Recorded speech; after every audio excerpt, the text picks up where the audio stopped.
So we're back with Lost episode number 2. This is season 4, episode 18, Intersections in Real Time. And if you remember what happened last episode, we got to see Mr. Garibaldi sell out Sheridan. And I like the theme of brainwashing, because Garibaldi, he was manipulated by telepaths to do this job, right? And his belief while he was under their control was, I'm doing the right thing. And it's a little interesting, because what we are seeing in this episode is it's not just the torture of Sheridan, but it is the attempt to condition him and control him, to break him down so then they can use him that way. And we don't really know for sure if it matters, especially to the interrogator, William. We don't know if the truth matters. In fact, it sounds like it doesn't, because he just has a job. But we don't know if it matters to the Clark regime. What matters is the perception. They have to give the illusion that Sheridan is a broken person. That has been their whole theme the whole time, like with the news broadcasts changing up the story of what they were reporting from Babylon 5 and what they've been telling the other soldiers, like the other I was about to say plane. The other the other ship. Sorry. You're good. You're good. They were told one thing that was completely contrast. So they're just manipulating everyone to think what they want them to think. And they literally started with thought police. Yep. And it's kind of interesting too, because it's a bunch of people who are authoritarian. They want people to believe, or they want people to do what they say, to be used as pawns and tools. But then they look at each other and they hate each other. The government, they liked Mr. Edgar's money, and they used his funding to put them in certain positions. But when Edgar's dies, we don't hear anything about that. Edgar's, before he died, he was talking about, like, oh, Clark, he's not a problem. We'll get rid of him. We'll get somebody else. You know, they find each other expendable, but they all have their own agendas. Right, yeah. And that theme runs right along with this episode, because the interrogator is trying to impress upon Sheridan that I'm going to always tell you the truth, and everybody's expendable except for you. Like, we can't make a martyr out of you, so we're not going to hurt you. We just need you to, do this song and dance and be our little puppet. Right. Yeah, he reiterates that multiple times. And just before we jump into it, I wanted to talk about how wonderful the performances are in this episode. Very dramatic, very dark, and we watched this before and recorded it, and it was lost out there somewhere in hyperspace, so we are doing it again. But having to watch it again was hard, because the color palette is very gray. It's very neutral. It sets the tone that we are isolating Sheridan. You also see how in the scene, he's seated down and below the interrogator. And every time the interrogator, William, is shot, he's shot from the bottom. His head is up. He's the one that's in power. He's the one that's in control. And so there's a lot of, I guess you could say, pressure and dominance energy that's being depicted in this episode. And that gets hard. Like, you can't deal with that every single day. You know what I mean? Yeah. There was one scene where they actually showed Sheridan where the camera was pointing up at him. And that was interesting. That nice little turn. Yeah, they gave little subtle hints of when Sheridan was no longer being oppressed, and he was more of like the one with the upper hand. Little subtle hints. Yeah. Because manipulators are threatened when you don't play nice. Absolutely. And then the last thing I'll say about that whole part is the show ends on a wonderful artistic spot where you don't actually know what is going on anymore. It's it ends in a spot where you start to feel a little hopeless, like, oh, they're about to do this now. So to start off, we have Sheridan in this cell, and he's like in solitary, and he's remembering all of the things about Garibaldi. Garibaldi setting him up to go rescue his dad, and they knew it was a trap. Susan, the goddess that she is, was like, don't go because it's stupid, it's a trap. And Sheridan's like, I gotta go, it's my dad. Yeah. And he wakes up, and the interrogator Williams enters the office with two officers. They set up a table, a chair, and we see Sheridan. He's on the floor, like he's not sleeping in the cot, in the bed, or anything. He's on the floor, and he looks up at William, and this is where we establish that this is the person that's in control. And then he starts off barely acknowledging Sheridan as a person. He's treating him more like, this is my job. He's asking him like, you have allergies, medical conditions. How's your heart? And it made me think, that's all part of the preconditioning, because Sheridan knows that he's being tortured. They probably had him isolated for a while, probably didn't feed him very much or very good food, and now a person is addressing him. This person is probably gonna do some horrible things to him. And then when Yeah. you're like, oh, That sorry. he had in 2 days. Yeah, he hadn't eaten in 2 days. And then when they ask you like, hey, is your heart healthy? That's like, what are you gonna do to me? you know? I was like, this is not a normal procedure. Like they might need to know that type of stuff for like when you go to the dentist if they're gonna give you the gas and stuff like, or if you go under anesthesia.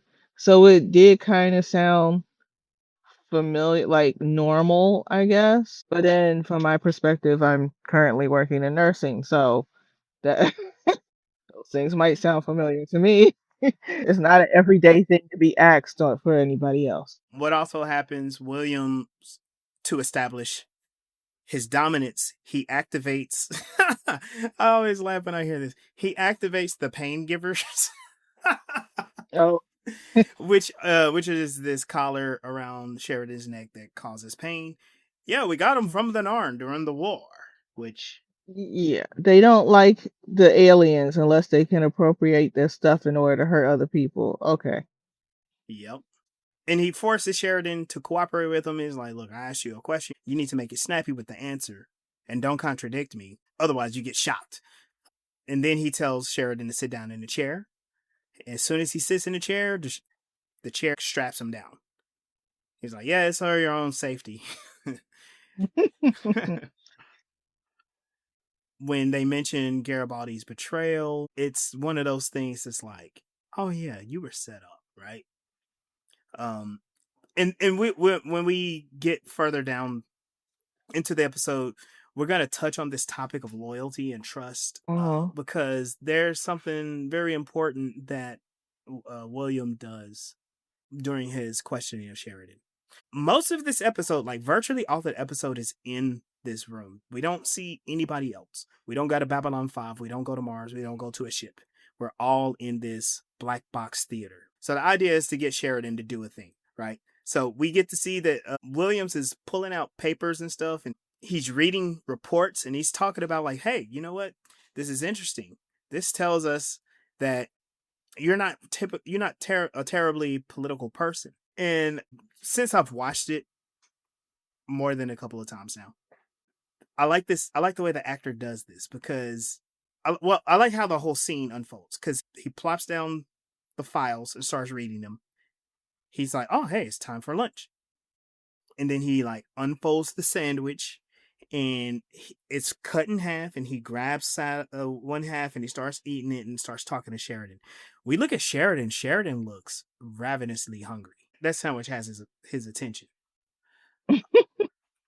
But This is coming after they have their good morning communication, yeah, and the guy tries to convince Sheridan that it's afternoon. And he's like, well, Sheridan was saying that it's morning. He's like, why you think that? Because I can just turn a light on and off in the hallway. And if that's what you're going as a baseline, then, you don't know anything. You need to trust in me. And when this sandwich comes up, We go into like a whole manipulation around whether you can be influenced Mm, yep. or not, as Sheridan is trying to maintain that no, I'm not influenced. And William just kind of like he bites back at him. He's like, "No, no, you've been influenced when you were a soldier. You truth was what someone told you. The truth was what someone told you, and now I'm telling you the truth. You thought it was morning time. I'm telling you it's lunchtime. If it wasn't lunchtime, I wouldn't be able to eat this sandwich, would I?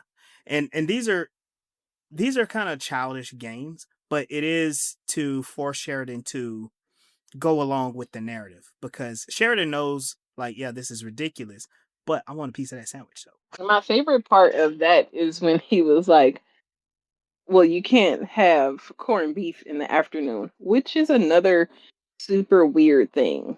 Like, depending on where you are in the world, breakfast is like beans and what do the Europeans eat with Beans beans and in the toast. morning? Oh, beans and toast. Beans and toast. Okay, cool, cool, cool. And then other places, it's like sugary cereals and stuff and things. And then other places don't even believe in having breakfast at all. They just fast, right? So that is a subjective kind of thing. But when we're trying to assess time, you know, and the interrogator says, well, if we agree that it's lunchtime, then it is, and that's the truth. And I hate that like he can sprinkle in these little truths like that and kind of like catch Sheridan up, because that is true. The whole concept of time, all in of itself, is just that people agree on it, but it's not like a real thing that actually exists. Mm-hmm. Right. The thing that would be realistic that didn't make sense, but makes sense in the fact that he's trying to manipulate him, was the you can't eat roast beef in the morning. And I'm thinking of because for breakfast, because you're breaking a fast and you probably don't want to eat certain things when you break a fast. He said if it's afternoon, then you could eat it. It'll be perfectly fine. It's like it doesn't matter what time it is. It matters what's already been in your stomach. And he hasn't eaten in 4 days. You're giving him something that's going to spike his sugar and be hard to digest. Like if your digestive juices have you stopped eating for 2 days, your digestive juices have already stopped. You're fully in ketosis, past ketosis. I used to know all those things. So him eating a roast would be bad no matter what time of day because you haven't eaten in 2 days. That is such a good point, Mel, because when he tries to convince him, like, it's not dangerous, we haven't poisoned it, like, I'm eating it, so clearly it's fine.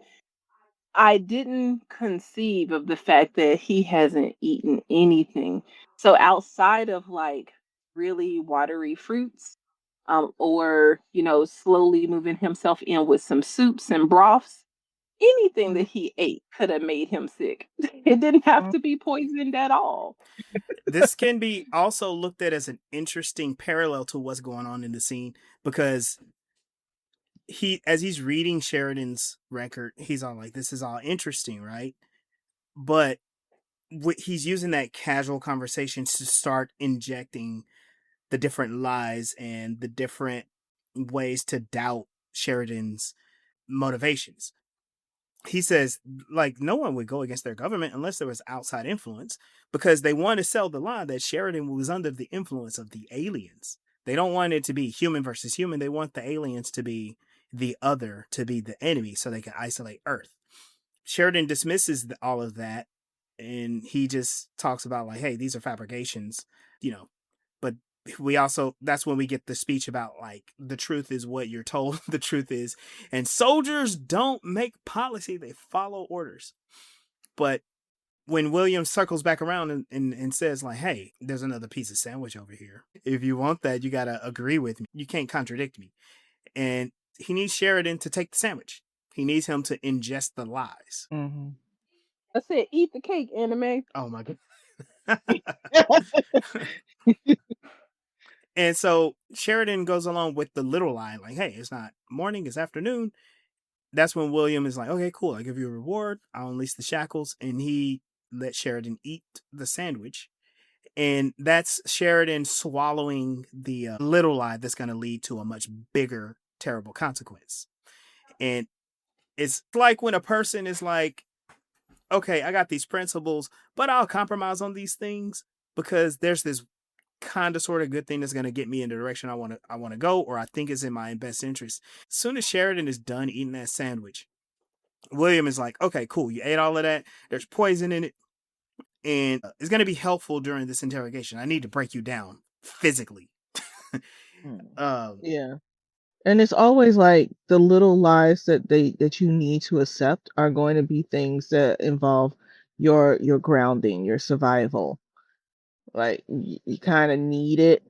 Like they're always going to go for your needs because you can ignore your wants. and so after they have their exchange, and William is waxing poetic about the definition of a soldier and all the contradictions that he's introducing to Sheridan, he's trying to manipulate him and all of that. But he talks about how the sandwich does have a non-lethal poison in it. Apparently, the whole sandwich was poison, not just the half. And William was immune to the poison.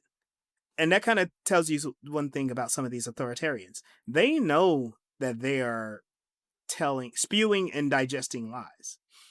Mm. It doesn't affect them. It's about their enemies. They need their enemies to be poisoned. Mhm. So they poison everybody. Or like we said earlier, I understand and trust this poison, but I also need you to as well. Yep. And then you're going to regurgitate Set what I off tell you. recording. So then William gets up and he marches out, and we come back. We don't really see Sheridan throwing up, but we see he's a lot more disheveled. Faces faces a little parched. His lips are dry. He has little patches, and apparently the whole thing is like he spent the whole night throwing up. And I appreciate them sparing us that, you know, grossness. We don't need to see that. I guarantee you, it's because they didn't have it in the budget.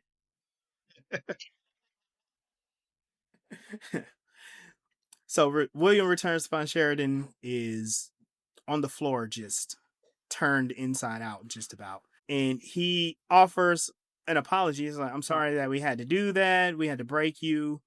Um, and this is these apologies. This is shallow. This is fake. It's kind of pageantry because he's offering kind of like a good cop persona. It's like, "I'm on your side. I need you to cooperate with me." And then he claims to be Sheridan's only ally. And again, this is a classic tactic to gain trust and isolate the prisoner from any idea of external hope. Because it makes me wonder, like, with all of the magical stuff that Sheridan has gone through and witnessed, is he expecting somebody to like break in, do like this dramatic break in and rescue? If so, they're Mm. trying to kill the hope of that happening for him. Yeah. And then William offers Sheridan water, and it this water looks kind of gross. It looks like it's either sparkling water or it's like tap water that got some air in it, and it's just like, I don't know if that's drinkable. But I thought it looked like Elka Seltzer. yeah, yeah, that too. I wonder if maybe William put Alka Seltzer in it because that's like him putting the electrolytes in it. He says, you got to drink up. Your salts are low. We need you strong. We need you strong for this part. So he at this point, Williams is mentioning a lot of people in Sheridan's life to try to get some emotional leverage on him. He wants Sheridan to fill in the gaps on his records. He specifically references Ivanova, which, when her name comes up, when other people bring her name up, it's like, y'all be careful what y'all digging into, because you don't know, like, you don't know who you're messing with. No, they don't. And then they also bring up Sheridan's father. These are two people that are very close to Sheridan. But Sheridan's still showing defiance, and he's like, "Hey, Earth has all of my records," and so he won't confirm anything. And William is like, "Okay, well, why won't you tell me?" And Sheridan's like, "Because you want me to." So, like, even in the face of him being devastated by this poison, he's still defiant. So then William teases the possibility of contacting his father in another facility. He's like, "Oh yeah, you know what? I heard where he was, and I will send along a message to let him know that you're okay." Which that's really messed up because yeah, he was supposed to go save his father. We don't know if his father was actually captured at all, right? It was just Garibaldi saying that, playing the trap. And so Sheridan doesn't know.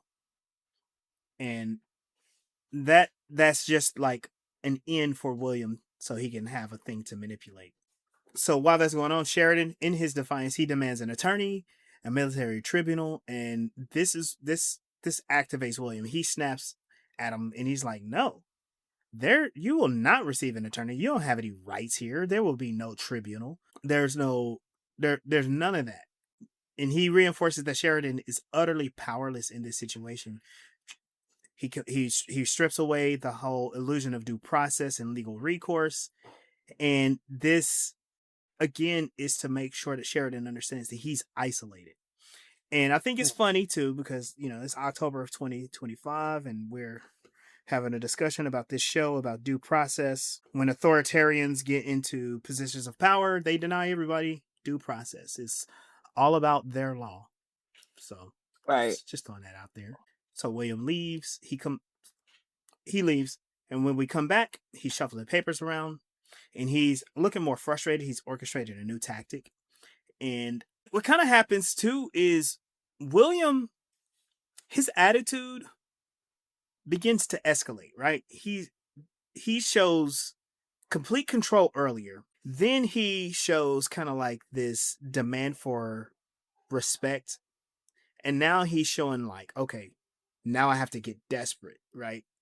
And he orders the officers to bring in this other prisoner, and it turns out that this is a weakened Drazi, which, okay, wild, right? He basically stages this. The Drazi looks just completely beat, and instead of them talking to Sheridan, they're talking to the Drazi, and they're trying to get the Drazi to they're trying to compel the Drazi to confess, right? To a certain type of confession. And the idea is this is them playing on Sheridan's empathy. This is playing on Sheridan's empathy because they want to get like an emotional response from him. He's being empathetic to the Drazi's pain, and they're like, all you got to do to stop all of this is sign the confession, and we'll set you free. And Sheridan over there is trying to like pep talk him. He's like, no, I know the Drazi. I've worked with them before. They are a strong race and they're a proud race. And this Drazi goes, oh, but I'm scared. I've never been scared before. If you watch the show, no, I'm glad that you were laughing because in my mind I was thinking like if you watched the show, if there's one thing the Drazi have never expressed, it was fear, ever. They beat the hell out of each other. They lie, they cheat, they do all kinds. Not one of them has shown fear or remorse. And now that I'm looking at this again, I'm like, that should have been a clue to Sheridan. Like they're like space pirates, like because what the last episode I saw with them, they had this whole thing where they were manipulating people so they could steal their stuff and have people work for them, and then have the raiders come in and take the stuff, but it was actually for them. Yep, that is a spoiler for a future episode, but yeah. Oh, yeah, I'm on it. No, don't worry about it. We'll keep it in there. You guys got to watch and listen. The human scared him. Like the human scared that. and Sheridan pep talks him, and he's imploring the Drazi, don't break. Like that's what they want you to do, but don't break. And then the Drazi is defiantly, he's like, I will not sign. And William is like, okay. So they drag the Drazi out. They put him in a chair. They wheel him out. And bravo to this portion because they hear him not too far away, but he's whimpering, but then you hear the sound of an electric discharge, and then you hear the scream of the Drazi, and then it goes quiet. And it's like, man, y'all are good. Y'all are Such a good play. Very Such a dramatic. good All play. it look. This was one of the episodes that really looked like a stage play. Like they occasionally, when they want to look something, make something look alien or isolated, it looks like you're looking at a stage. Mhm. And what happens after this is William he clarifies to Sheridan is like, while he clarifies to Sheridan like everyone in this facility is expendable, but you're not, and we need they need him to break, so they're gonna do just about anything. If they gotta kill a bunch of people, that's what they're gonna do. I remember maybe during our first conversation about this, you remember oh gosh, what was that movie that Samuel L. Jackson was in where they had captured those potential terrorists and they needed to bring in I guess it's called The Interrogator, where they Oh, bought I don't think I've seen these that. Okay, huh? I don't think I've seen that. It's oh man, I can't remember the name of it. It's called Okay. Unthinkable. Sorry. It's called Unthinkable. And the movie came out in 2010. Wow. It is a horrifying performance by Samuel L. Jackson because he's doing all of these like unthinkable, torturous things. And the people who hired him are horrified, like, no, we gotta stop. He's like, look, y'all told me that I needed to do this. I'm doing it and I can't stop. It like is gruesome. And the whole thing is they're trying to find a bomb. Yeah, I'm not gonna give away the movie. I would recommend y'all go if you want to kind of like have this kind of informed a bit. Take a look at that. Also, you want to see a great performance by Samuel L. Jackson. Samuel L. Jackson was in a lot of like B movies where he was the best Um, performer and like you could see his range. He wanted to step outside of his box for a little bit. but like that's just showing him again playing a really good villain. And I mentioned that in one of my lives on TikTok. Yeah. So they so the whole idea here is they're creating this false dilemma. They state that Sheridan's truthful breaking is needed to deter the resistance members. So before it was we need you we need to break you because you've been influenced by aliens. And now it's like we need to break you so we don't have a resistance. And honestly, I think both of those are true, but some things are revealed a little bit later that dig at what that government actually can do. I think they want to have more of the oh, what do you call it? I think they want to be able to say they have one over Sheridan and the resistance. Um I have a question about this, mhm. love. So, of the current activists that you admire and you align your actions with to try to liberate the people, if one of them like came out tomorrow and was just completely on the opposite side of the spectrum, do you think that that would easily influence you to change like your motivations of following and doing what you're doing to liberate our people?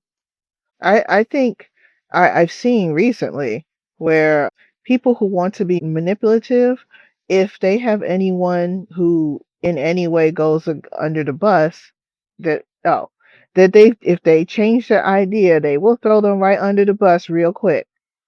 And also because their whole power is to control people who are manipulative.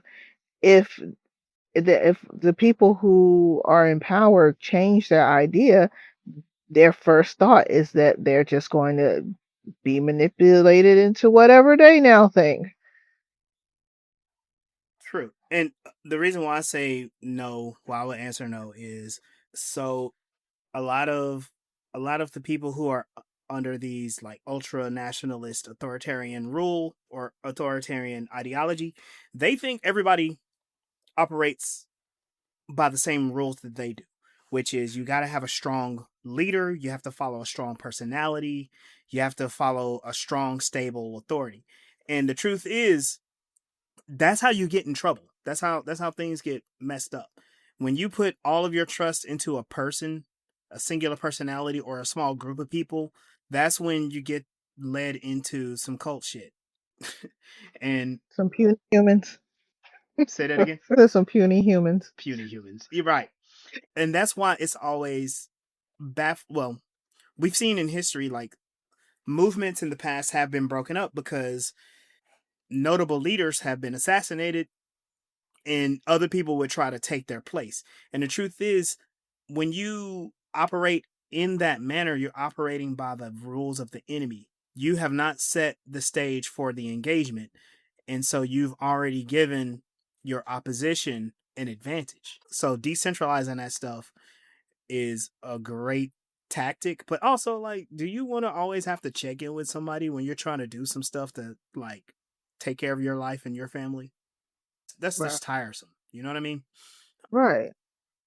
Yeah. When it comes to having prominent political figures or figures in abolition or liberation, I say those people are cool. That's great. If something happens to them, too bad. I don't want things to bad happen to them, but my life is not about those people Okay. because there are no heroes. I'm gonna say it Oh again. There yes. are no heroes. We are living real life, not a storybook, and there are no heroes. People will Well, disappoint you. People will die. even in storybooks, when you make someone a hero simply because they have more power and can use that power to help you, you're still going to end up disappointed at some point. And it's like I use Peter Parker for an example. He's just a kid, even as an adult. He's kind of just a guy that can do some stuff, and he's trying to help. But somebody's always going to find something wrong with it. Someone's going to be jealous. Someone's going to, J.J. Jameson and everybody else who goes after him for some reason. But yeah, he means well. But then you have someone on the other hand, like Homelander, who who is the worst thing to ever happen to humanity. I've never fully seen the show, only seen the first episode, but people talk about it, and yeah, the first episode just grossed me out. Like it was well done, it's good. I don't want to be entertained by that. Not my cup of tea. Yeah. There are no heroes. Celebrity culture is a poison to any society. That's just my thought on that. Okay. At the end of this scene, when William leaves, you hear this loudspeaker activate and is blaring uh really loud. So that just means they're torturing Sheridan with like audibly all night. And it's trying to encourage him to confess. And it also talks about believing in the state and following the leader.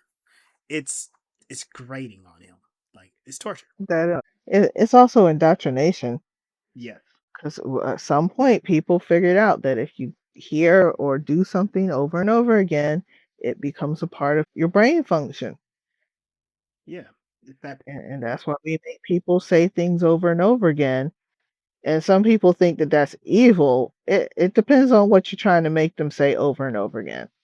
When I made my preschoolers tell me every day that A says ah, I'm not indoctrinating them or trying to make them. I am trying to make them think a certain way. I'm trying to make them see that symbol as saying ah. And that works. It works for other things too. It's that simple, and it can be complicated if you make it. And most people who try to control you are going to try to make it. That is back to the beginning scene where he was asking, was he manipulated by the aliens? And he was saying no. And then the specter pushed back and was like, everybody's influenced by something sometimes, right? And trying to take those minor manipulative wins. And this is a tactic that I ain't gonna hold you. I use it when I am arguing with people. I get them to agree with me on a small thing so that I can then expand the idea to a bigger thing oh and try to like Oh, yeah. walk them down the the path of my argument. And yeah, it's a very effective argumentative tool.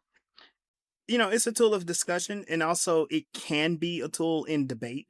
But when you're dealing with somebody who already has inconsistent logic, you can easily just trap them in their own words. and they get Yeah. mad because it's like, no, that's not what I meant. No, that's exactly what you meant. You just didn't think about it. Yeah, or you're trying some people do it in order to try to get them to think a certain way that they weren't gonna think in the first place, and, like, I again, have done that with my students before because sometimes I gotta manipulate you to get out the building because there's a fire. I feel perfectly validated in that, um,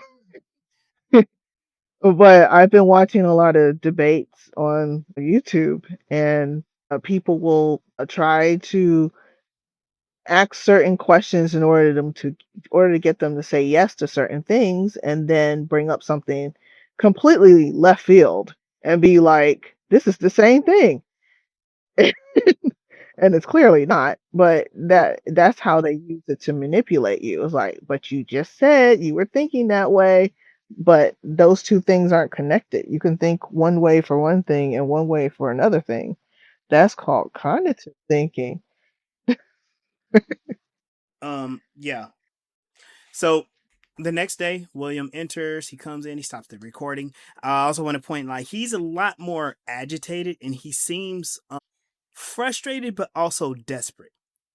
Like I said, remember this is all part of the act. He also mentions how they took Sheridan off of solid foods, which is really messed up. But at least they're still feeding him? Question mark. They gotta keep him alive so he can be turned. Yep. He directly threatens to withhold the IV from Sheridan, trying to use that as a leverage point, and again, just trying to illustrate how he has so much control over him. And he presents the confession. And he says, "Look, if you keep prolonging this, you're gonna keep suffering. We need you to go ahead and sign this right now." And Sheridan looks at it, he's like, "Why? You're gonna kill me." And this is the part that I was saying like was pretty interesting because Sheridan, he's kind of like he's asserting his own power. It's like, I ain't giving you what you want. Go ahead and kill me. What you got? What I got to lose? And William, What you gonna do? what you gonna do? I'm gonna be dead. And this is where William does something that I thought was important, and they've kind of hinted at this in several other episodes, where he says like, "Okay, look, yeah, you don't have to sign this, but we want you to sign it. We can we can forge your signature. Signature. We can do a deep fake and make it look like you read it. All of that stuff." AI of him. Yeah, yeah. And he talks about how like we you could die in here and nobody would know, and we would people would just forget about you too, right? Um, and he's planning this picture of the prolonged suffering being forgotten, and I think that's like appealing to Sheridan as a captain, as a upstanding person in the military. He explains like, okay, Sheridan, we need you as a symbol to remind others that the system cannot be broken. You notice how each reason that comes out of his mouth is something that's a little bit bigger. It goes from like, oh, you were manipulated. Oh, we need to discourage the rebellion. We just need people to acquiesce to the system. We know better than everybody else, and you would help us get that message across. All of this is like it is revealing, is pulling back more and more of the curtain for what reason they need him to be broken. You know, Yeah. um, and so he lays the confession in front of him, and this is where Sheridan sees a vision of Delenn right behind William, and William explains like, if you cooperate, that means you can live. And Sheridan, like, this is where he's made his choice. You start we start to see visions of your loved ones. It's like, oh, my life is flashing in front of my eyes. Okay, we're about to die. Well, William attempts to rationalize his demands by framing Sheridan's cooperation as a benefit, and Sheridan doesn't see living under those conditions as a benefit. So, um, so he flips that on him. And what he does is Sheridan defiantly spits onto the confession papers. And this is where William just like a switch turn. He looks furious, but he also has this like air of desperation around him. And he goes and he tells him that he has no control of what happens next. And this is whew, this is where the temperature in the room turns up, like the energy speeds up. Yeah, because spitting is mad disrespectful, and I'd be like, fuck him too. Y'all can do whatever y'all want to do. I'm done with him. Mm-hmm. So when William returns, he emphasizes Sheridan's status as a war hero, and it makes him a significant threat. And so, thus, it requires that you either sign this confession now or posthumously. Uh, we'll make sure that people think you that you signed it, right? Um, he does again. He does it again. He offers to save Sheridan's life if he cooperates. And Sheridan uses William's previous arguments about how the truth is fluid. You know, um, because William is he's still doing the whole good he's trying to bring it all the way up to the line, to the finish line. Like, all you gotta do is confess, and you'll be fine. The people that you love will be fine. And Sheridan's just like, yeah, the truth is fluid. Um, do whatever you want. Since he's been lying this whole time. But it kind of reveals, like, Sheridan understands the betrayal that William did when he said that the system couldn't be beaten. Sheridan is a person that beats the system all the time. He helped to defeat the Minbari. Mm-hmm. Um, he defeated death. Systems for breakfast. He defeated the shadows. So he's been going up against some pretty significant odds before. And this puny human is no big deal. And William asks him, like, but can you win if you go against the system? And Sheridan says, every time I say no. And I that was an extremely powerful message in the whole series. Like, your freedom can be taken away, your autonomy, your health, all of those things can be taken away to try to crush you and to try to force you to bow to this oppressive system. But every time you deprive them of what they want, which is your power and your consent, you're winning. Yeah. That was one of the scenes where they actually showed him like bigger. They were like the camera was up close to him and showing him from below, Because they showing hadn't he. done anything to they hadn't done anything to really exercise power over him. Mm-hmm. And when he says no, that means he still has his faculties and he can still be defiant. Yeah. Just like always amazing to see. Especially like when you know that a lot of people who get into the type of indoctrination that they are in have been they started when they were too small, too young, too dependent to get to know to say no. Yeah. So that example is just kind of powerful. Mm-hmm. It reminds you because a lot of people don't know you can say no. You Like, you can can. say no. There's no real power anybody can hold over your ability to say no. Right. I mean, yeah, they can hold things over you and take things from you, but at the end of the day, you can say no and you can possibly move on. Sometimes it might be death, but okay. In this case, we don't know if it's death or the soldier. So, Recently, Asada Shakur passed away in Cuba. She was on the FBI's most wanted list, and they never got her. She said no to them and left. And she was up in age and she passed away. And the celebration that a lot of people had was she died free. And the reason why is because the United States and the FBI want to make a example out of people. You know what I mean? yeah. Like, they want to make a spectacle of your imprisonment and humiliation, especially if you are a black freedom fighter. They want to make sure that they treat you like trash, and they didn't get to with her. and a lot of people are praising that. Mm. All right, so we're almost near the end. Um, Sheridan refuses to sign the confession. He lowers his head, and William is like, "This is your last chance." And Sheridan lowers his head, not saying a word. He's like, "All right." So then in comes a bunch of the security people. They put Sheridan on a gurney. They strap him down, and then you can hear it in the background. There's a priest that is I think he's I don't know. I'm not a Catholic, so I don't know if this is like a last rites type of situation, but they're making it extremely like a desperate and scary situation. Like, we're about to kill you, Yeah. buddy. Yeah. It sounds like a last rites, and which is weird because usually they ask you what your religion is. But I guess in a regime such as this, they just assume everyone has to be this religion. Yeah. Or if not, you screw. Right. And Yikes. as he's going down the hallway, you can see it's a really cool sequence from from his perspective on the gurney.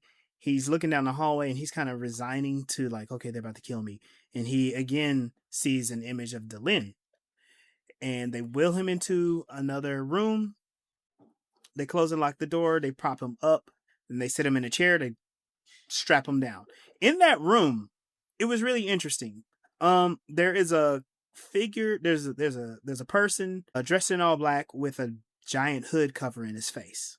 He's cloaked, and he walks to the opposite side of the room, like to where the chair is. When they take the gurney, they like uh, adjust the wheels, pop the sides down, and the gurney becomes a desk. Sheridan is locked in a chair on the opposite side, and in walks another interrogator. And it's wild because he does the exact same thing. He's like, "Do you have any medical conditions? Do you have any allergies? Any of those things?" He's not even looking at him. And Sheridan is just like, "What?" And then we get to see the cloaked figure. The cloaked figure is the same Drazi prisoner that was that we thought was electrocuted before, but he was part of the whole pageantry. Mm-hmm. He was part of the whole thing. And now Sheridan, knowing that he's not gonna die, he's kind of resigned to like, oh crap, I'm really in this being tortured. And the Yeah, torture it's is much given Twilight Zone. yeah, the torture is we took you through this emotional roller coaster. We poisoned you. We did all this stuff, and we're gonna do it again. Like it's no longer him being defiant against it. It's how long can he last? They're gonna break him no matter what. And the episode ends. It ends without us having a resolution, other than we know that Sheridan is willing to die, but they're not gonna give him the satisfaction. And that's my least favorite thing. And so it leaves a lot of questions like, does anybody know where he is? Because remember last episode, Garibaldi had Sheridan turned over to Clark's people. It was Clark's people that arrested him. It wasn't Edgar's people. And Edgar's was like, yeah, don't worry about it. He's gonna be taken care of. That's what our people told us. It's whatever.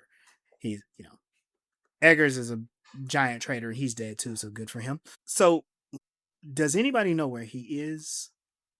Um, can people rescue him? Any of those things. That's what this episode leaves us with. Or will Sheridan die in prison? If we want to think about freedom fighters in the past, remember Nelson Mandela spent quite a long time in prison. Yeah. That was that when I can't remember how long. Hold on, I'm gonna look it up. And some people think he died in prison. Died before he became president. Was it before? Yeah, obviously, because he was in prison before he became president. Yeah, that's where we get the Mandela effect after him. Yeah. Mm-hmm. So Nelson Mandela spent 27 years in prison. He was an anti-apartheid activist, and he was released in February of 1990. And I remember hearing about this and hearing about the story. I'm like, oh my god, 70 years, and this is a prison in South Africa. This is a prison in apartheid South Africa. They tortured this Mhm. man, and Mhm. when he came out and um when he got out, he was not immediately, but he eventually became the president of South Africa. And there was a lot of reforms around that. It was like, that's a great story, but you guys have to remember, like, he started this as a teenager. Um, Yeah. some people don't get out. I know that there are quite a few black activists who are still in prison. They've been in there for several years. There's Mumia Abu Jamal, who is in his 70s now, who was framed for murder, which was one of the favorite tactics of the police and the FBI in the 60s and 70s. So Mm. it's a thing to to remember and consider. But it makes you, when you compare or remember those type of things with this type of story, it makes you remember, like, political figures or movement figures are targets, and they want to completely degrade you so you don't have any strong influence. They're trying to, it's the scarecrow. It's like or what did it, they put a pike on the head to discourage people to do the same thing that that person did. That's what it is. So they want to make an Yeah. example out of Sheridan. Yeah. And like he even said at the end of the interrogation before they sent him away, it's like, you have influence on people because of what you've done in the past. And that's why they have to turn him and not just kill him. Right? Because if they kill him, he becomes a martyr. But if he says, "Wait, I was wrong. It's cool now," that they think that people are just going to join him. And there's enough people that are in the dark. They've only heard what the propaganda has told them. They don't know what actually happened out there.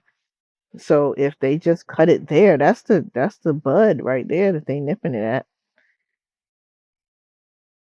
Yep. All right. So y'all have any last thoughts for this episode? Mm. Any predictions for the next episode, even though we saw it? Mhm. Uh, Continue to fight, people out there who are pushing back against fascist and oppressive systems. Thank you so much for all the people who got us as far as we are, and those who are still without their freedom because of it. I am grateful, and hopefully one day you'll too be free. Mhm. I would love it if more people would learn from media like this. We have so much of it, but it's not always people's cup of tea because they're already indoctrinated into shutting their brain off when they hear anything like this. And if it would be nice if science, especially psychology, could figure out how to get people to stop. We know partially how to, but put it together in a way that we can get people to actually like fully use their brains, because no one truly wants this. They have to be manipulated, they have to be scared, they have to go against their own will in order to go with this mess. Yeah. And I think that's a lot of it. Um, that's kind of the thought process of authoritarian and hierarchical societies. You have to, your will has to be bent towards the will of the people in power, because they want you to go along with it. They'll use force, but they really want you to just go along with it. We'll be fine. This is a sacrifice I'm willing to make. Mm. Many of you will die, but that's a sacrifice I'm willing to make. You know. Wow. All right, let's get on out of here. Thank y'all for joining us for this edition of Voices in Hyperspace and helping us recover this lost episode from the eternal reaches of hyperspace. I'm Legendary Black Lion. You can follow me on Instagram and TikTok at Legendary Black Lion. And I kind of got this out of order, but that's cool because um, you can follow Voices in Hyperspace on TikTok, Instagram, and Facebook. Continue the conversation, like, share, and follow, and continue to share Voices in Hyperspace wherever you get it on your favorite streaming platform. Get us on YouTube and continue the conversation. I'm No Asylum. You can find me at melsrebellion.com. You can find me on TikTok and YouTube and so many other places. And you can also find my writing on Amazon.com. And there's a link to it on melsrebellion.com. Hey y'all, this is Sunday. You can find me at a poker table. And we'll see you out there. Peace.